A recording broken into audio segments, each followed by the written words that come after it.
I was very excited when I saw that we had a bill that protects people from surprise billing for emergency room service, but there was nothing to protect me, no.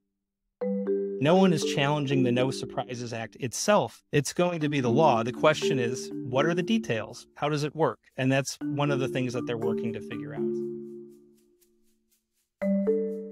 As we've previously discussed on the Hidden Costs of Health, surprise medical bills have burdened American patients for far too long. These unexpected and exorbitant bills can be nothing short of distressing and frustrating. And I'm sure many of you listening can relate to the anxiety they bring. I know I've had my fair share of these experiences. A glimmer of hope recently appeared in 2020 with the passing of the No Surprises Act, a piece of national legislation aimed at protecting patients from surprise bills, which went into effect in January of 2022. At first glance, it may seem like the answer we've all been waiting for. A shield against the financial turmoil that often accompanies unexpected medical expenses. Sounds great, right? Earlier this year, I was faced with a surprise bill that I expected to be fully covered by insurance. When I was hit with over $7,000 of expenses after insurance, I wasn't quite sure what to do or where to start. It happened to be when I was in the process of researching and preparing for this show. So luckily, I knew not to pay it right away. After hours and hours of negotiating and refuting with my insurance company and getting virtually nowhere, I looked into other options. I had heard of the No Surprises Act and decided to give their hotline a call. Unfortunately for me, the No Surprises Act didn't apply to my situation, which was, well, a surprise in itself. While there are some safeguards to protect patients, they fell disappointingly short of my expectations. So what does the No Surprises Act actually cover? And who does this legislation actually help? Hello and welcome to the Hidden Costs of Health. In this show, we're exploring the burden of medical expenses in this country and how a health event can quickly spiral into financial toxicity. I'm Allie Sandler, a producer for Empowered Us. The No Surprises Act was introduced as a solution to protect patients from unexpected and burdensome medical bills. But it's important to be aware of the surprises and limitations associated with this legislation. According to the No Surprises Act website, this legislation restricts surprise billing for insurance-holding patients who get emergency and non-emergency care from out-of-network providers at in-network facilities, requires good faith estimates of medical items or services for uninsured individuals, establishes a dispute resolution process for uninsured individuals to determine payment amounts due to a provider or facility under certain circumstances. If I had read into these rules closer, I would have realized that I was ineligible for coverage through the No Surprises Act. What was most deceptive to me was the specific definition of surprise bill. To me, and many others, a surprise medical bill is a financial jolt, an invoice that far exceeds the initial quote or expectation. But within the confines of the No Surprises Act, a surprise medical bill is defined as an unexpected bill from an out-of-network provider or at an out-of-network facility. So, long story short, the No Surprises Act aims to prevent surprise bills, but it may not cover all scenarios. Patients still may find themselves facing unexpected charges, with the legislation predominantly focused on instances where patients stumble into the realm of out-of-network care unknowingly. For those without insurance or those who opt to pay for their care independently, the Act mandates that they receive a good faith estimate before their treatment. This provision aims to provide transparency in a healthcare landscape often marked by a lack of clarity. Now, as a consumer, I'm able to understand the basics of the No Surprises Act, but I wanted to get a stronger understanding of all of the different aspects and protections of this bill. My name is Dane Christensen. I'm the managing partner of the Health and Medicine Council, which is an advocacy and government relations firm on Capitol Hill in Washington, D.C. Dane, can you tell me a little bit more about the No Surprises Act from your perspective? The No Surprises Act was passed in 2020, which is the 116th Congress. This was something that was important to the patient community, even though the debate nowadays is more focused on providers and insurers.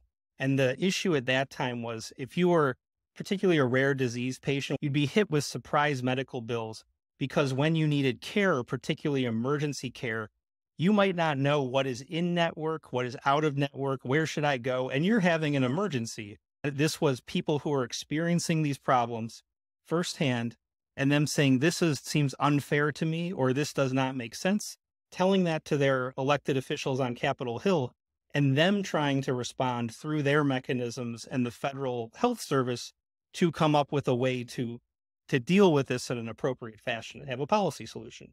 This case, by passing a law. What prompted the No Surprises Act to be enacted in the first place? Congress has been trying to tackle this issue of out-of-pocket costs for some time, and we've seen the debate manifest itself in different ways. So they needed to find where they had common ground, where there were things that everyone agreed needed to be changed or regulated.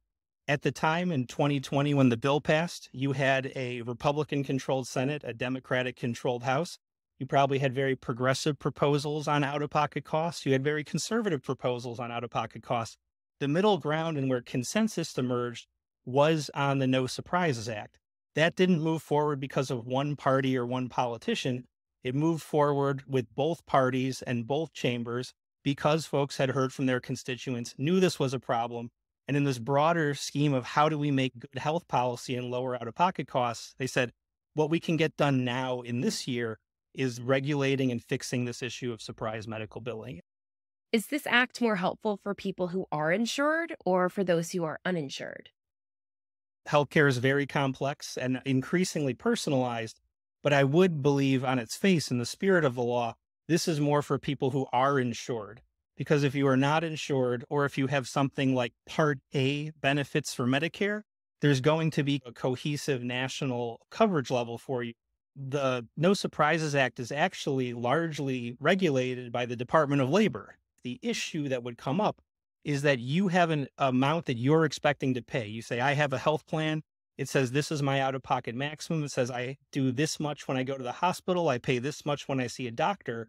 And the problem was, if you went out of network, and you might not even know that you went out of network, now you're getting hit with a different, much larger amount. There was a concern that there was an incentive to get people into those situations where they might be paying more or they could be abused. So once again, guardrails to make sure that doesn't happen. And primarily, the goal was to make sure that the patient ends up paying what they believe they should be paying when they get this type of care, and that the costs are not borne by them, particularly if they have an emergency situation or some type of exigent circumstance. Does this bill help regulation on the state level or only on the federal level? A state can have its own rules, and there's often a patchwork of coverage depending on where you are. Certain states are stronger in some areas, other states are stronger in different areas, and it creates this kind of inconsistency in what your coverage is. The federal government really steps in to ensure there's a floor or a ceiling in certain situations. So a state can have more robust protections than what is allowed in the No Surprises Act. They can have additional regulations. They can have further protections for patients. They could not have less. When the government comes in and says nationally, this is going to be the standard, that is the standard. You can go beyond that standard, but you could not go below it. So the state can operate anywhere that the government hasn't made it clear what's going to happen, or they can go beyond what's been stated, but they couldn't say, we're ignoring this, we're going to have our own state thing that we do instead. In my research, I found that a lot of this bill has been implemented, but there are still portions that are being rolled out. Why are there delays on achieving the full scope of the No Surprises Act? So what happened after the No Surprises Act was passed in 2020, and they said, we're not going to shift this burden onto patients, they now had a dynamic between insurance providers and the doctors. The doctor has still delivered you care in an emergency situation. They need to be compensated, even if the patient isn't the one paying the tab. So the discussion between, well, geez, how much are they getting paid now? How does that work? When does it happen? These types of implementation questions have now shifted to the court due to a number of legal challenges. So This has delayed final implementation of the No Surprises Act. Are there any other takeaways from this bill that we should touch on? There's one thing that the No Surprises Act encapsulates. It's that personal advocacy and sharing your story works. It makes an impact. Members of Congress know that you have a pure self-interest. You are a neutral arbitrator on your own health care. They know, they hear from insurance companies, they hear from drug companies, they hear from provider groups. But what is most important to your elected officials is, how is the system working for you as a patient and as their constituent?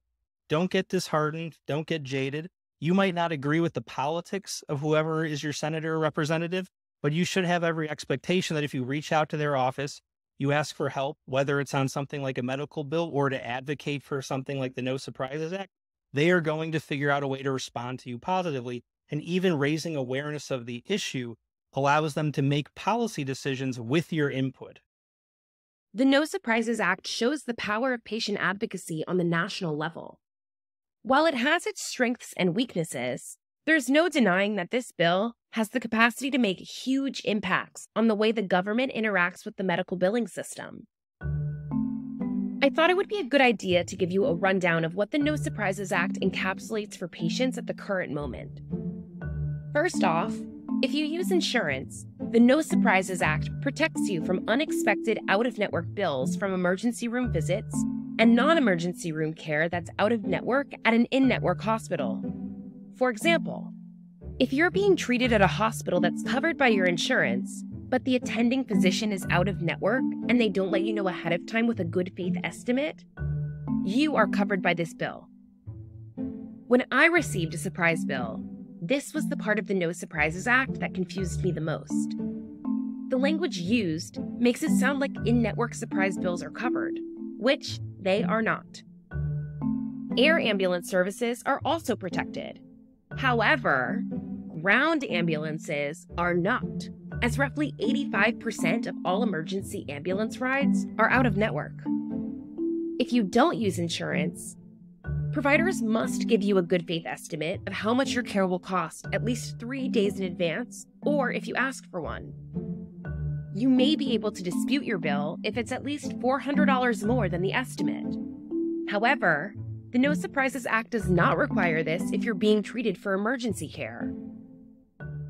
Let's talk about the good faith estimate for a moment. When given this estimate, a provider must give you a surprise billing protection form with the projected costs. If you're insured and you sign it, you no longer have the protections from the surprise billing law. And that means now you're financially obligated to pay the out-of-network provider whatever they want to charge you based off of what's listed on the estimate. Surprise billing protection form is a pretty misleading name if you ask me. This does not apply to emergency situations, which means you will be covered by the No Surprises Act if an out-of-network provider treats you. So this is just from the patient's point of view. For providers and insurance issuers, the provisions are different, and resources are listed on the No Surprises Act website. If you want to read about all of your rights and the ins and outs of the No Surprises Act, we'll have their site linked in the show notes. Now, it's clear this bill has a lot of pros and cons, but the impact of protections around surprise billing is quite significant. I had a chance to speak with Nikki Pogue, an advocate for the No Surprises Act, about her surprise billing experience. About 5 years ago, I was doing a high altitude relay up in Washington State near Mount Rainier. And I came home feeling pretty lousy, went to my doctor. She prescribed some antibiotics and then antihistamine. And I woke up from taking a nap after being completely wiped out. And I just had all kinds of like bizarre symptoms like difficulty breathing and dizziness and weakness. And like my extremities were tingling, I had ringing in my ears. And my pulse was like racing at about 120 beats per minute, just sitting. I called my downstairs neighbor and I said, I need to get to the hospital.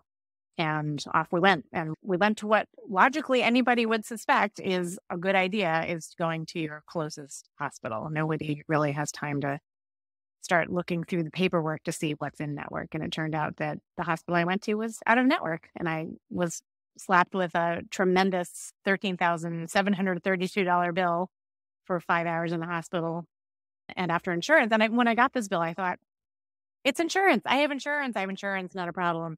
They paid $3,000 of that. So I was left with a balance due of $10,000, which I thought just was not humanly possible. Why do I pay private insurance if I'm being held responsible for that grand total? And it turns out it's because the hospital was out of network. So you received this large and unexpected bill. What do you do next? My first thought was that, we'll figure out how to make this go away. This must have been a billing error. And then when the follow-up bills started coming, I contacted my insurance company and I did an appeal and I wrote this long letter for them and they rejected the appeal. And during that time, I keep getting bills from the hospital saying, we're about to send this out for collection. And I had visions of my credit being ruined for something that really was a battle between my insurance company and this hospital. And over the course of the next 5 months, I reached out to health advocates, consulted an attorney who helped me get my appeal together.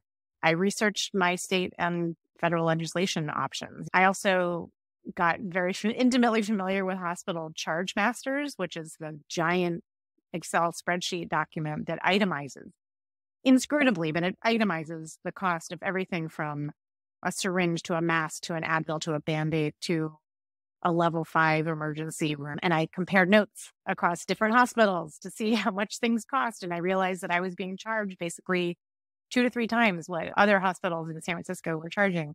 I compared notes with a lot of other patients. There were a lot of other patients who were being billed outrageously by the same hospital. And it sort of armed me with a little bit more resilience to try to go after them. And I amassed about 1.5 inches of paperwork, all while getting these past due notices and threats to having my account sent to collection. So here I was stuck in the middle between a hospital that was charging unreasonably high out-of-network fees, an insurance company that was only going to pay the Medicare rate, which is a fraction of what my bill actually was. And I had the time and I had the resources and I had the connections to try to figure all this out. Most families don't. Most families get a letter like that and they think, all right, well, there goes the college tuition. We'll just write a check and we'll get this taken care of. And it made me feel a lot of empathy for people who wouldn't even know the first thing to do to try to fight something like this. Did any of the hospital staff ever notify you of the fact that you were out of network for your treatment? No, we pulled up to the ER and I was making my way to the desk to check in and all of that. They took my insurance card while getting me a wheelchair because I was having trouble standing. But no one ever said a word. There was never any disclosure that private insurance was off the table and that it was largely because it's a public hospital, largely to service people who are uninsured. What was the emotional state of having to navigate these bills?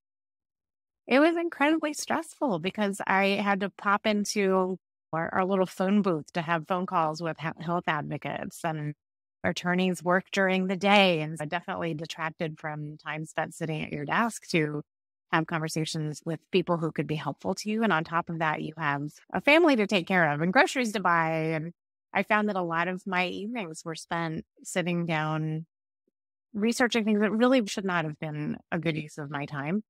So it was a really stressful 5 months because I didn't know what the outcome would be. I didn't know that I would win this fight in the end. And it felt like kind of a Sisyphean effort of trying to roll this boulder up the hill and not really sure that I was really going to get anywhere with it. And I, during the time, felt just so much empathy for the people who maybe work hourly jobs where they can't escape to a little phone booth to have a conversation with a health advocate to help them get guidance on how to get through this. I'm grateful that the No Surprises Act has eliminated this stress and frustration for a lot of people, but there's still so many instances that you hear of these sort of corner cases where hospitals are finding ways to work around the legislation to see what else they can pull off. While the No Surprises Act is definitely a major step in the right direction, it's clear that the legislation isn't working perfectly quite yet. It's the federal government's job to clearly communicate the protections, limitations, and potential gaps of the No Surprises Act, not just because it's the right thing to do. Arming patients with this information can tremendously impact their ability to navigate the maze that is healthcare billing, giving people the ability to make informed decisions about their well-being, both in terms of health and finances. It's thanks to advocates like Dane and Nikki that the No Surprises Act has been implemented on the national level, protecting millions of people from burdening the high costs of our healthcare system. While it's clear that we still have a long way to go to repair our broken system, the No Surprises Act is a huge step forward in securing a future where healthcare is both transparent and accessible for everyone. We understand that a lot of people learn in different forms, so there will be a corresponding blog to this episode where we fully define the terms and also provide different tips and resources, whether they were mentioned today or in addition to that. So check it out on empoweredus.org. We'll link it in the show notes. Also, if you found this episode to be informative and impactful, please share it with anyone else that you think may need to learn about this. It may fill in some of the gaps of their knowledge. We at Empowered Us are committed to advocating for affordable healthcare for all. We look forward to continuing these conversations with patients and experts to both educate and create new solutions. Let's keep pushing for change together. Take care and see you next time.